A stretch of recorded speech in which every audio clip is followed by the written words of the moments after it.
ओम नमः शिवाय एवरीवन। अगर आप अपनी लाइफ से दुखी हैं, इस टाइम पे परेशान हैं, एंड अगर आप एक टावर सिचुएशन से गुजर रहे हैं, एंड टावर सिचुएशन वो होती है जहाँ आपको लगता है कि इससे बुरा तो हो नहीं सकता पर वो हो जाता है, so it's quite disastrous in nature, and आपकी लाइफ में काफ़ी डिफ़िकल्टी और चेंजेस आए हैं इस टाइम पे, या पिछले कुछ महीनों में ये सिचुएशन हुई है, तो ये वीडियो आपके लिए है। So let's take a look and see इस टावर सिचुएशन में आपको क्या करना चाहिए to make the situation better. Many. There you go. This is a confirmation to what I just said. Tar situation.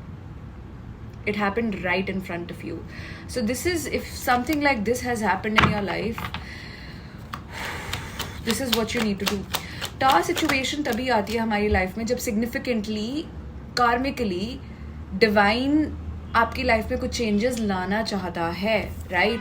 काफ़ी कॉन्फ्लिक्ट आया है लाइफ में, काफ़ी बैटल्स भी शायद आपने लूज़ करे हैं, बट ये एक नई जर्नी की शुरुआत है। Please understand that and please remember that you are about to embody and begin a new journey all together.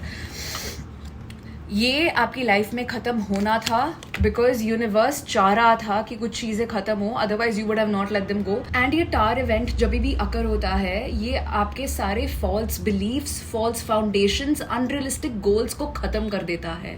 It talks about shedding off all of that and beginning a new, and now you are going to be beginning a new journey coming the next couple of months.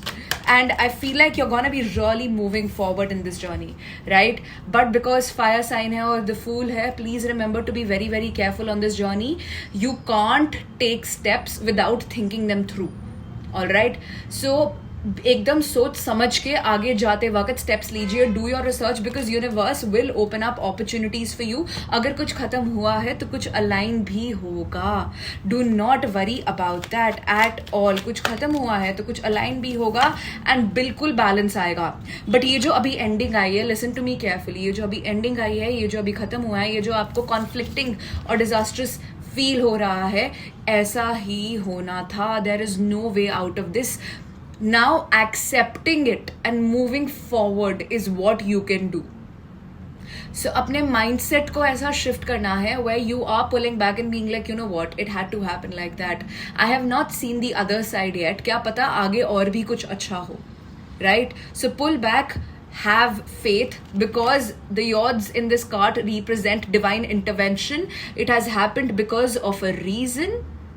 And everything else is gonna balance out for you, I promise.